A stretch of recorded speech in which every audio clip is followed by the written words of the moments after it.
Currently have this trade running here. So I should have placed a buy limit at this gray shaded area. Bam!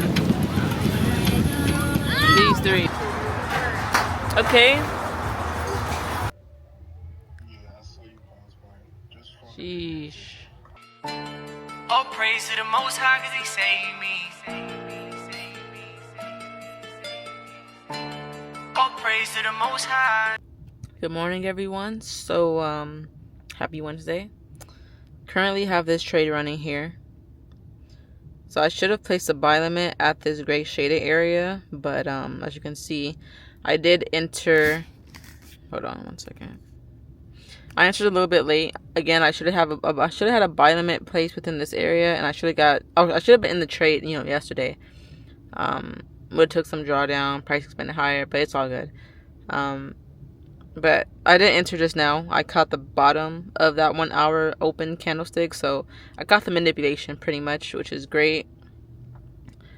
Today is FOMC, so we'll see how price develops. I'm hoping that price pushes higher because, as you guys saw earlier this week, I am still looking at.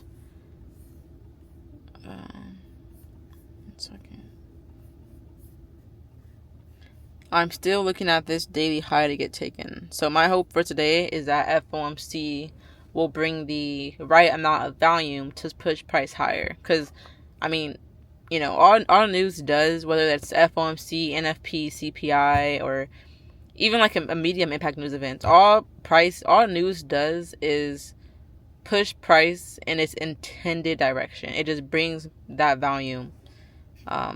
So we'll see. Right now it's in profit, so I'm hoping it stays in profit. But I'll keep you guys updated.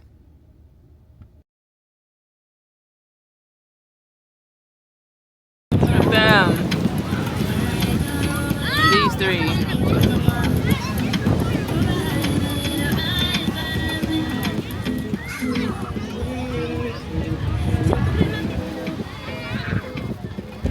Happy Thursday. Spin on gravy. Stomp. Damn, that shit was hot. Yeah, one chicken, chili burre. Oh.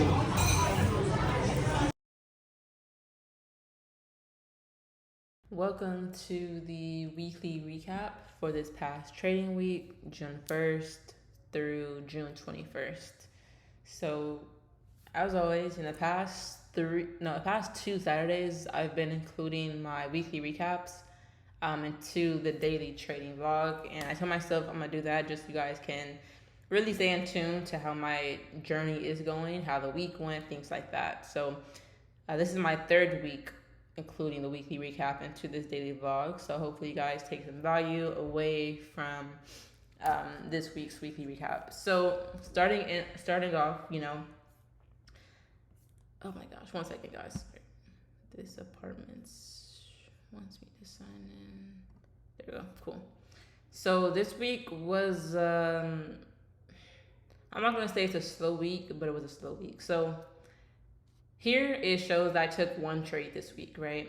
In reality, I took three, and let me explain why. So going into the week, as you guys know, I've been talking about, I have a day trading model, and then I have a model for my swing trading. And then, of course, you guys know my journey was trying to get funded with TopStep. Well, I got funded with TopStep, and then I lost that funded account, and then right now I'm kind of in the process of trying to get funded again. But I have yet to buy another combine. So anyways, going into the week, trading TopStep or not, with trade TopStep, I can't do swing. I can't do my 1 hour swing trading model. So I was like, you know what? I'm gonna just go ahead and open up an AMP futures, practice account through MC5 and then trade that way. So I opened that account on Monday, took a trade Monday and Tuesday. However, I guess when I made the practice account, I wasn't able to get my login details or go back to get my login details to connect it to my TradeZella. So in that point, it was just like, okay, well, I took two trades, Monday and Tuesday. They were both losses, by the way. But I wasn't able to connect them to TradeZella because I couldn't get the login information. So I was just like, you know what? I'll make a new practice account. And this screenshot is from that new practice account that I made Wednesday took a trade Wednesday, which is FOMC day, took a loss in that trade too. So in reality, I took a trade Monday, Tuesday, Wednesday, and they were all unprofitable trades. As you guys know, I am not in the best season within my trading journey currently. Why? I don't know. I'm not really sure. I'm not going to say it's a market thing. I think it's more so me from a mental aspect. But again, I mean, you can be the best traders in the world. Like, it's just kind of like a season we all go through, and I'm just going through mine, just embracing it, going with the suck. I mean, it's temporary, it's a season. Just, me, how I look at it is I'm trying to get as many lessons away from it as possible. So if I am ever in the season again, God forbid, I know how to navigate it better, from a psychological aspect. But anyways, getting to the trading week, yes, it was an unprofitable trading week, but however, risk was managed. Only lost not even a whole percent. So weekly summary.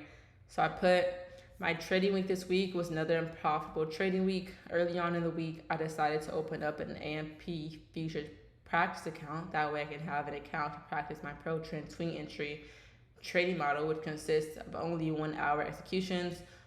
I kind of just talked about this already, but on top stuff, I'm unable to trade using the swing model due to the fact that their rules are formed around simply scalping and day trading. For me, I got tired of just logging the missed trades in the playbook section of TradeZilla, and I wanted to actually execute on these opportunities, and that's when I decided to open the account with the intention of practicing my executions, since this is still a new model of mine since January of this year.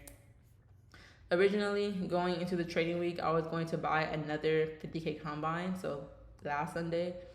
But now reflecting on the trading week, I'm actually glad that I did not, since I didn't perform the best this week when it came down to executing my positions.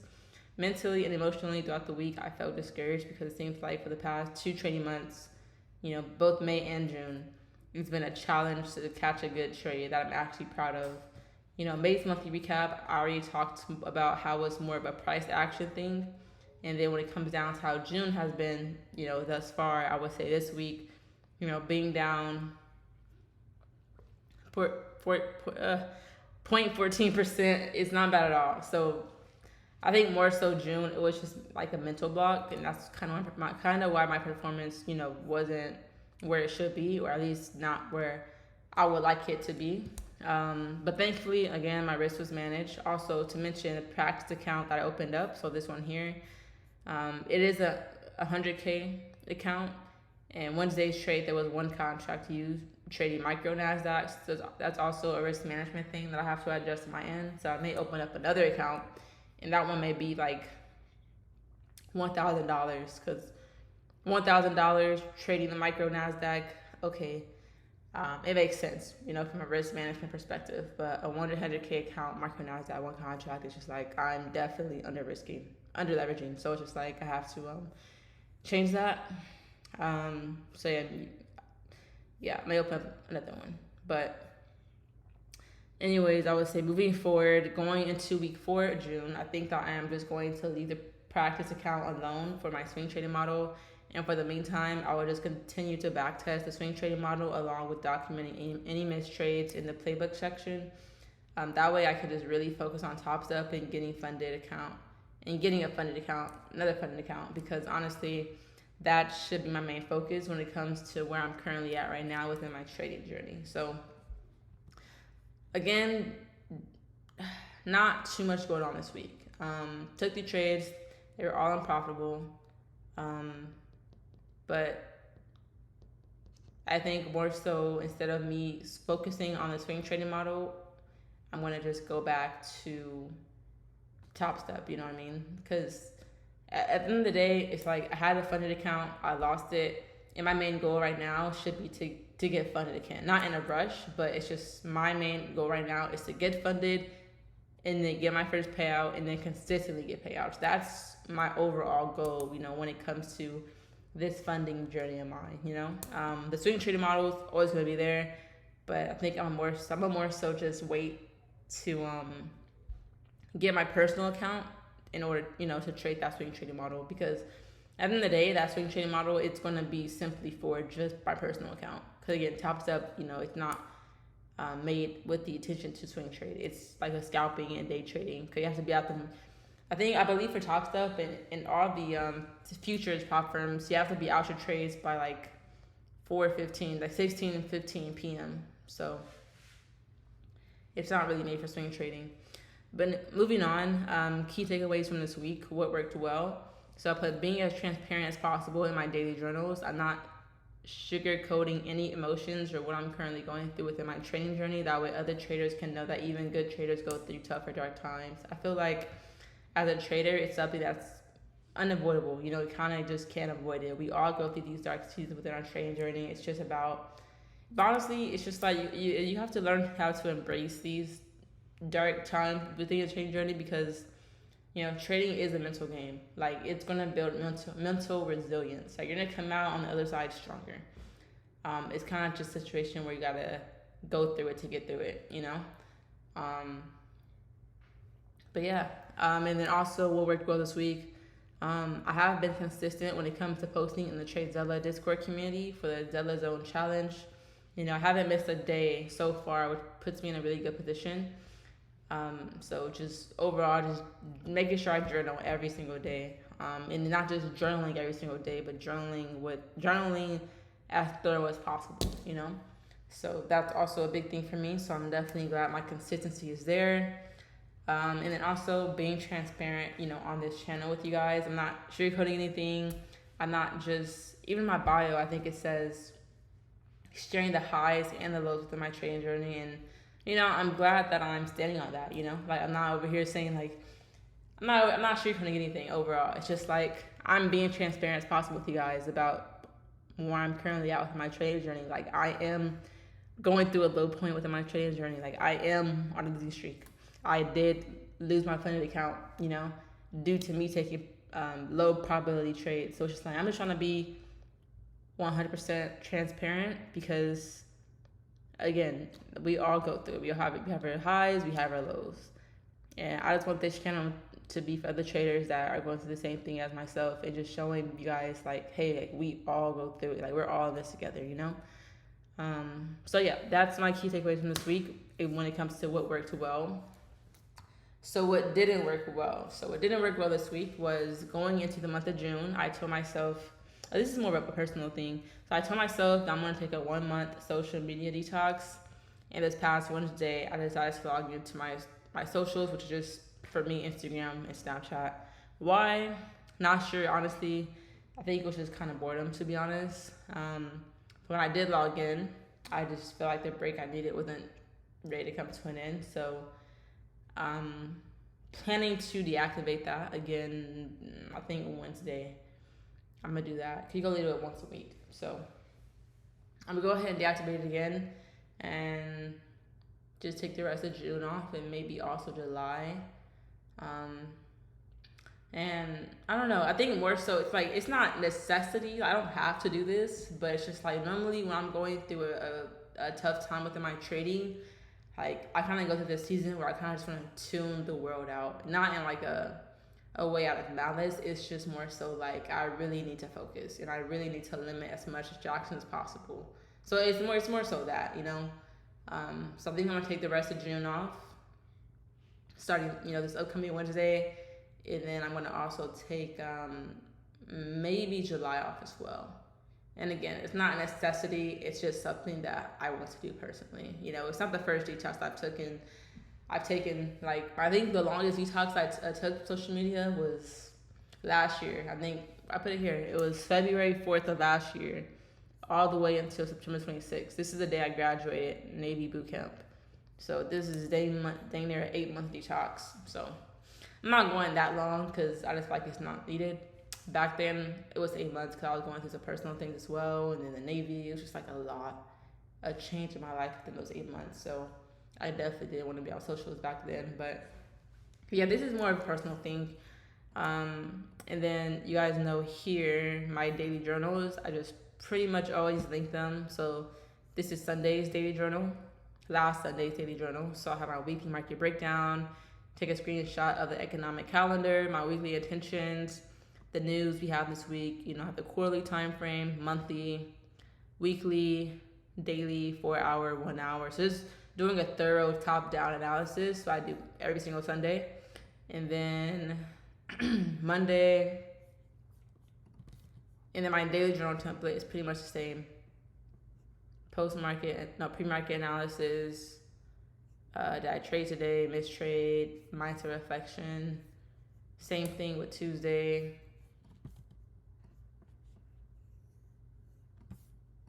Wednesday.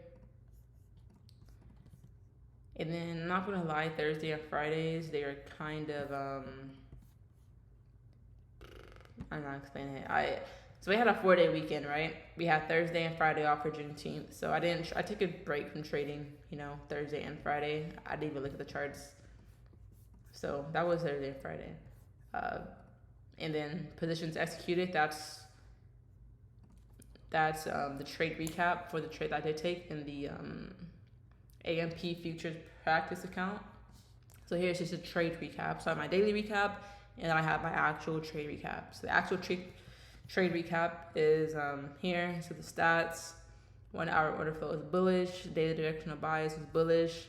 My emotions during the trade: anxious and doubtful, things like that. Trade management: I set TP. Did I complete my pre-market routine, aka my pre-market analysis? Yes, I did. Emotions before the trade: confident. Emotions after trade: discouraged, disappointed, frustrated, low confidence.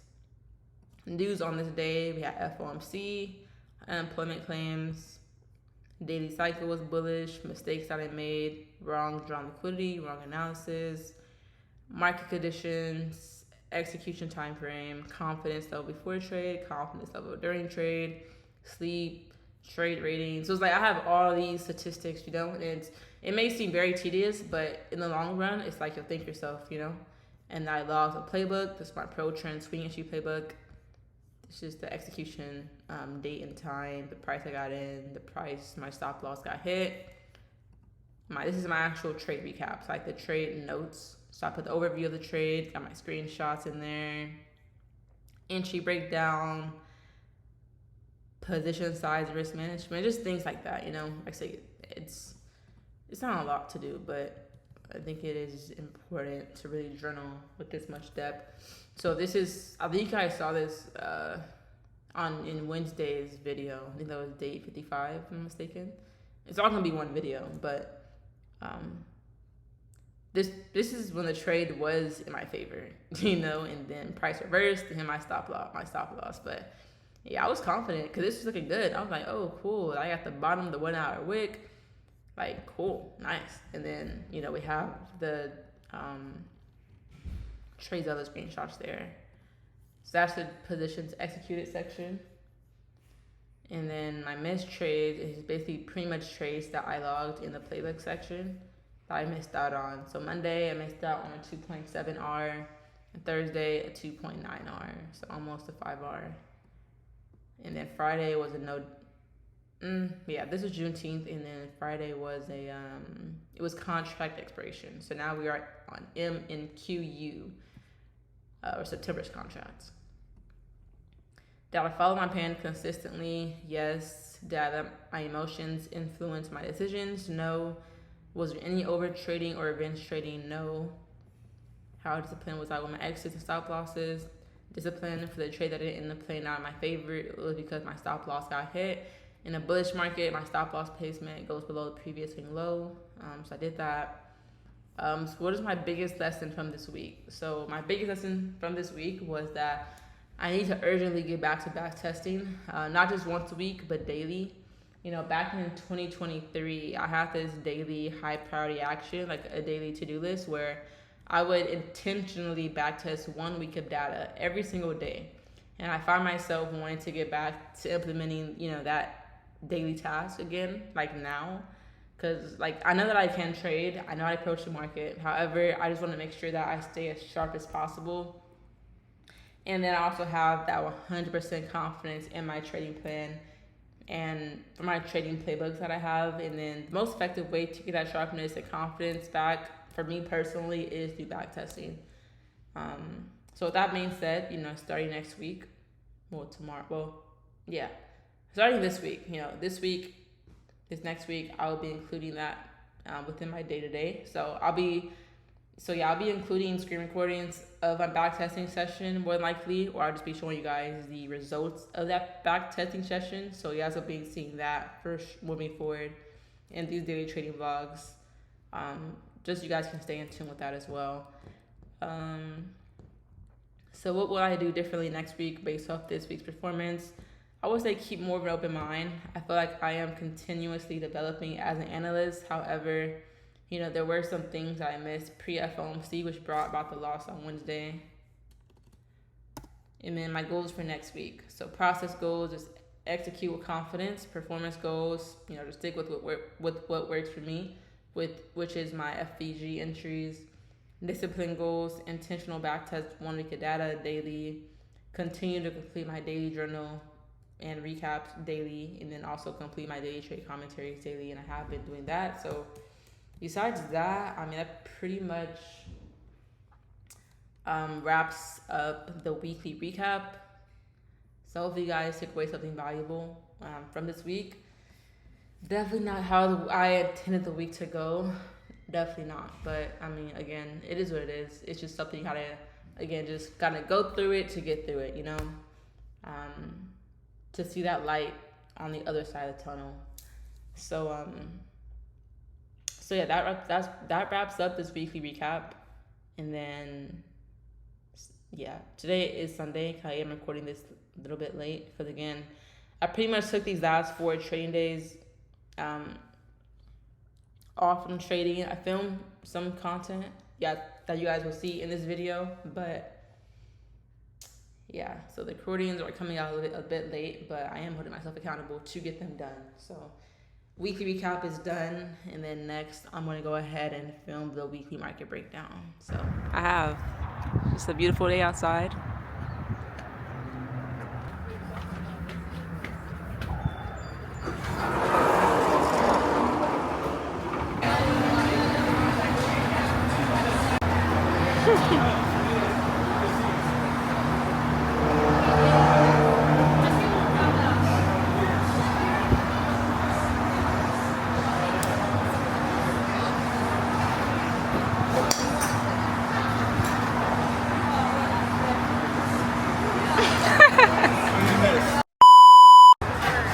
Okay.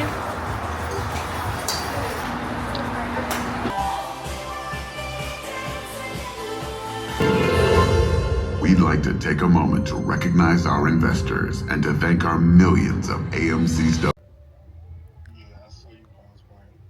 Sheesh. How'd you get a gig over here, dog? It's more richer than like a paycheck that you'd make in a year. Broke the wing, bro. I ain't living to please my flesh, I'm gonna die. Hey, could've been dead in my sin, but I'm still alive. Hey, I was smoking those eyes, but I was so empty inside. In Jesus, I got peace, cause he's the most high. Hey, I'ma keep on speaking the truth to the day that I die. I got a peace that comes from God, I can't describe. The enemy tryna divide, please don't believe his. The enemy tryna divide, please don't believe his lies. If you give your life to Christ, then you will have eternal life. He who by his stripes really paid the price. He could change your life, he could really change your life. Tryna be like Christ, really tryna be like. And I don't care if they keep saying stuff about me. I'ma preach this gospel truth until I arrive in heaven with an army of people behind me. Hey, if you wanna know about God, take the Bible off the shelf. It ain't gon' read itself. You gotta read it yourself. I was an addict with bad habits, I really needed his help. I know the Lord is gon' get me to heaven, ain't trusting in nobody else. I ain't innocent, I was really living in sin. If I would've kept on living in sin, then I wouldn't be able to get in. Thank God I'm saved by grace through faith, and all of my sins are forgiven.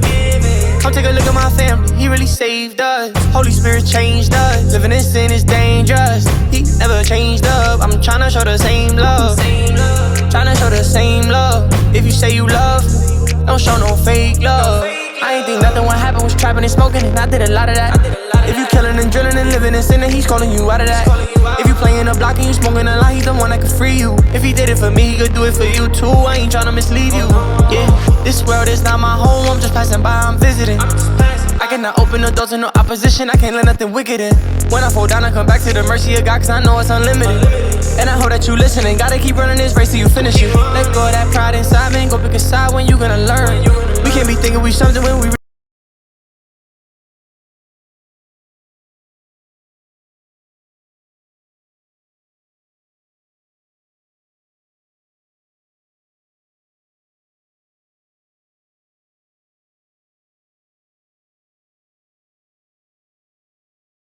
to the weekly market breakdown for Sunday, June 22nd, 2025. So we are officially in week 4 of June. The month of June is coming to an end. This month went by pretty fast, but yeah, so we have a lot to talk about because over the weekend, our president decided, well, you know, country, my boss, pretty much decided that, you know, we are going to go ahead and bomb Iran.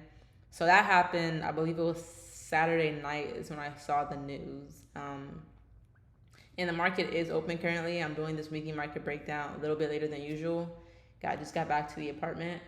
But so I haven't even looked at the NASDAQ right now. This is my first time looking at NASDAQ since the market opened. So, but what I'm anticipating is for the market to definitely bearish market.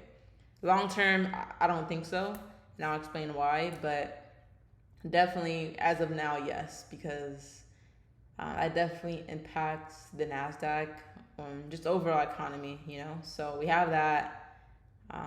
So yeah, I mean, let's just go ahead and get into it. So as I mentioned in my weekly recap yesterday that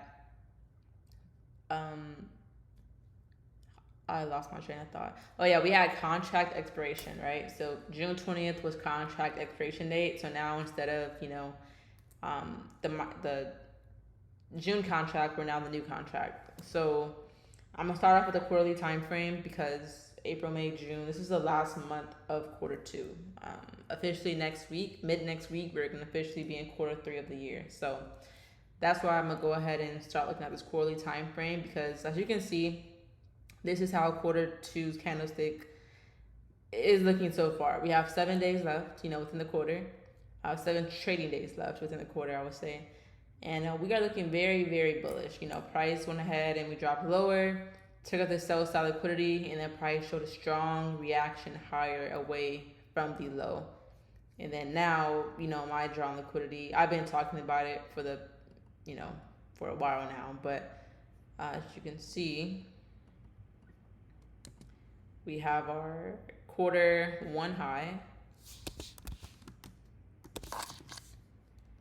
And then make sure that's on all time frames. And then we have our quarter 4 of 2024 high that I'm looking at. To me, based off this quarterly candlestick, it's like these 2 highs are obvious targets. It's not a matter of, I feel like now it's not a matter of if price is gonna take out these highs, but when, you know. But let me go ahead and put that. So these are my drawn liquidities right now. For higher prices, from a higher time frame perspective. Let me go ahead and move that. No, I'll do this. I'll do this. I just don't want them to like overlap each other. There we go. All right, so quarter 1 high, quarter 4 2024 high. Both obvious drawn liquidity. Drawn liquidities for higher prices. Now let's go to the monthly time frame. So monthly time frame. Why is it doing that? Okay, 1 second. All right, so I'll just leave it how it is, honestly. But anyway, so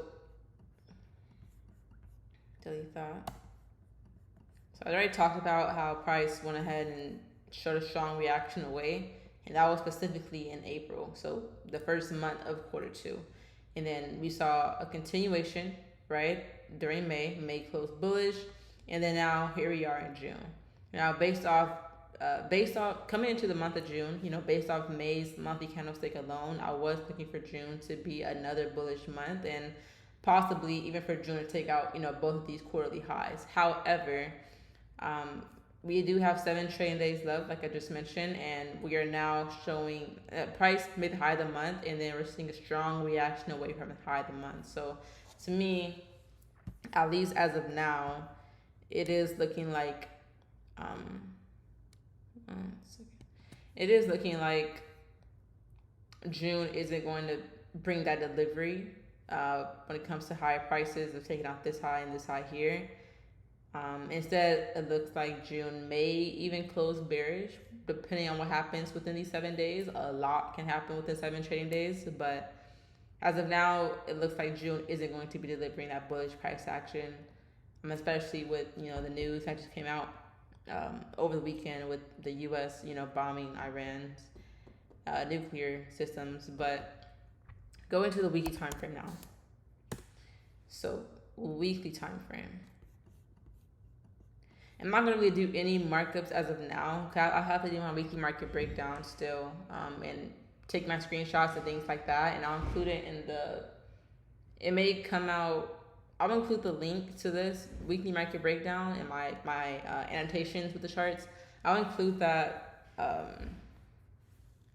after the video is posted, so maybe like an hour or two after the daily trading vlog is done, possibly, or it may come out. We'll see, but it will be included. So now going to the weekly time frame. So let me go ahead and just mark this out really quickly. I'm trying to just look at price action for what it is instead of doing markups right now, but let me just mark this up. Make sure it's just the right, oh no. Make sure this is the right price point. All right, cool. So we have last week, and then we have our internal shift in market structure. There, it's just a weekly time frame. And plan to do the time frame as well, right? So we went ahead and price broke market structure to the upside with bullish intent. However, if you guys know, I think for the longest, like what this is. 1, 2, 3, 4, 5, 6, 7. For the past almost 2 months now, I have been looking at specifically this here. Why? Because once this weekly opening happened, 7 weeks ago, price never came back to fill it. And normally that doesn't go unnoticed by the market. Let me just try to copy and paste this here. And then let me just put this on.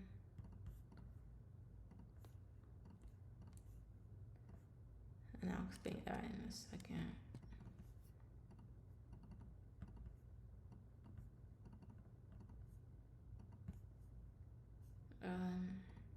Here you go. And then I'm gonna go ahead and put gap here.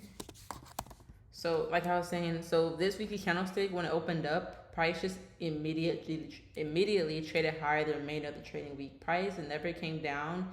We never got that wick below this candlestick here. And normally when you see a candlestick like this or like this, where it has no wick, either the top or the bottom, that is liquidity for price. As you can see here, right? This bearish candlestick here, it didn't have no upward wick, right? But we act as a magnet. We filled it in just recently, and now we're seeing a reaction away. So this is liquidity, and it may not, and it depends. A lot of people look at the market differently, so it's also taking that into consideration. But I mean, just for me, it's just mainly like prior experience, just knowing how price reacts to candlesticks where we have no wick. So that's an important takeaway. If I can help you guys, but overall, now, so for me, it's just been a matter about me waiting patiently, because I know this, I've been knew that this is going to get filled, but to me, it's just like, okay, well, when? And then, June, the week 1 of June, we had NFP, the first Friday of every month, right?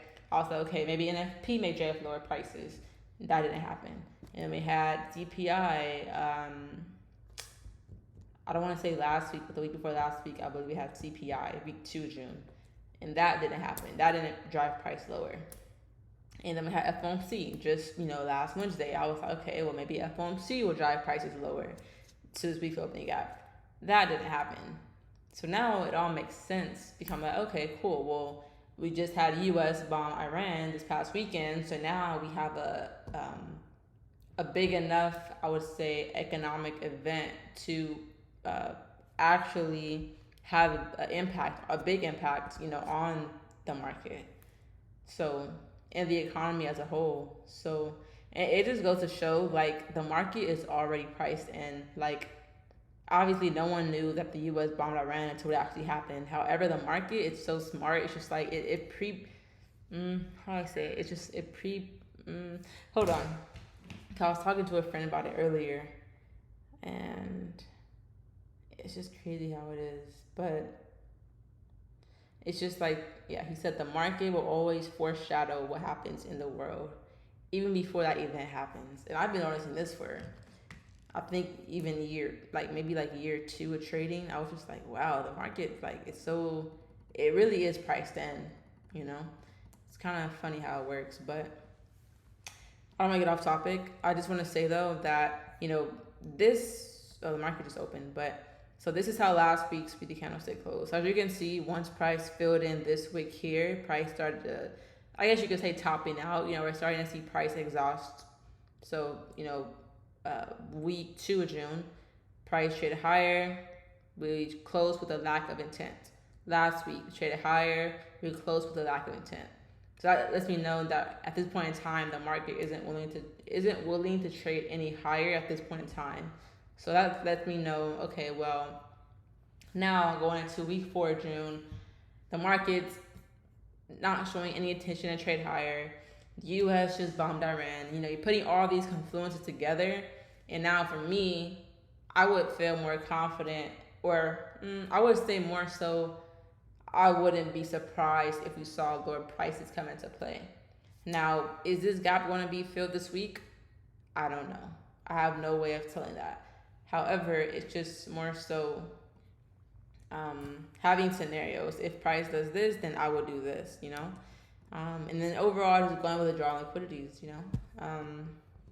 So it'll be nice, if the market does trade lower, fill in this gap, and then we continue to see higher prices. Because again, even though U.S. bombed Iran, according to the quarterly time frame, look how the quarter 2 candlestick is looking. It's looking very, very, very, very bullish. So I'm still confident that this year is going to be a bullish year overall on NASDAQ, until proven otherwise. But now let's go to the daily time frame.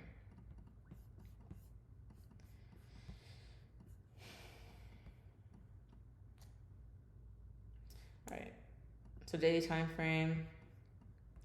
Again, I don't really have as much annotations. I'll do my annotations tonight, so you guys will see that tomorrow morning once I talk about my pre-market analysis. But geez, the market gap lower. Yeah. How much did we gap lower? Let me see. So we closed Friday here. Okay, not too much. 123 points to be exact. So the market did gap lower. This gap, again, the gaps acts as a magnet for price, so this more likely will fill in. If we are going to have a bearish week this week, then I wouldn't be surprised if price fills this gap in, forms high of the week, and then trades lower. And then, drawn liquidities will pretty much just be the swing lows. So this will be liquidity here. This will be liquidity here. And then kind of just going from there. All the while, price, even though price is making all these highs, so this is still going to be, engineered buy side liquidity for price to later take. So bear that in mind. Let's go to the 4-hour time frame. I gotta do all my drawings again because this is a new. I was in the June contract as of last Friday, and now I'm on September contracts, so I have to do a lot of markups tonight. I don't mind it. I love doing markups, but just I have to do, a lot of markups right now. So yeah, you see price higher, low, higher, low, higher, low, higher. And I would say this swing low, when we saw this bearish intention come into play, that was an internal shift in market structure. We formed lower low, lower high, lower low, lower high, and now we're kind of seeing lower lows and lower highs. But again, you got to understand the difference between internal market structure and then also external market structure, because externally the market is still bullish, right? But that doesn't mean that we can't capitalize, on these bearish moves, just depending on your strategy and how you trade. 1 hour time frame, weekly candlestick so far. But yeah, I can't wait to do all these markups. But yeah, this is a gap that we just opened, expecting that to be filled. Again, if this week is gonna be a bearish week, definitely wouldn't be surprised if we saw something like that from the high of the week, Monday, because that's typically when it happens. And then we see lower prices the remainder of the week.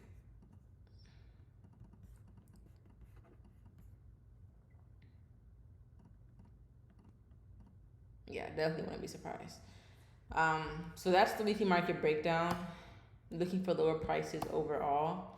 And then I'm not going to be looking at target, that weekly opening gap. But again, to kind of just take it slow, just look at daily liquidity. Daily swing lows will be good targets for any short positions. That's where I target. But again, with Top Step, you can't really do that because I want you out the market by like 16, 15 every day. And if not, they'll close it. If you don't close it, they'll close it. So, but as far as Top Step goes, I haven't bought a combine yet. Right now, I think I'm still debating if I'm gonna do another 50K combine, because the one I passed in April, that was a 50K account that I had, funded account that I had. So now I'm kind of debating if I want to do another 50K, and then trade micros, or do I want to do a 100K combine and then trade the regular E-mini NASDAQ. So right now, I'm kind of just weighing those options. I'm leaning more towards the E-mini compared to the micro, but I'll keep you guys updated on that. But I think this week I'm gonna use it to continue to trade in the AMP futures practice account. Back test, like I said, and I'll show you guys those results, Monday through Friday, how that's going, those back testing sessions. And then this next weekend, or this upcoming weekend, this Saturday, I'll buy either the 50K, 100K. I'll let you guys know what size I do end up buying, and then I'll be looking to trade that, week 5 of June. So last week of June, first week of July, first week of Q3.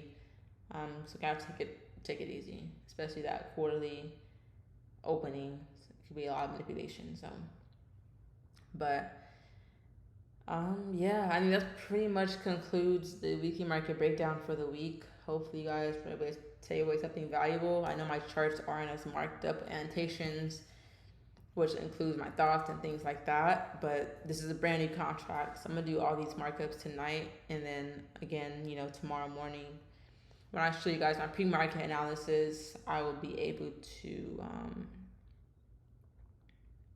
kind of go into depth with what I'm looking for. And then something else I want to figure out as well is how to include my face at the bottom when I do these screen recordings on my laptop. I don't know if you can do it on my laptop. I don't know. I feel like there's a way. I just don't know how to do it. So I'm gonna try to figure that out as well. But yeah. But I'm gonna go ahead and start working on this weekly market breakdown, and then I'll be sure to include the link to this once I'm complete with it. So see you guys all in tomorrow's video. Have a good day. Good night.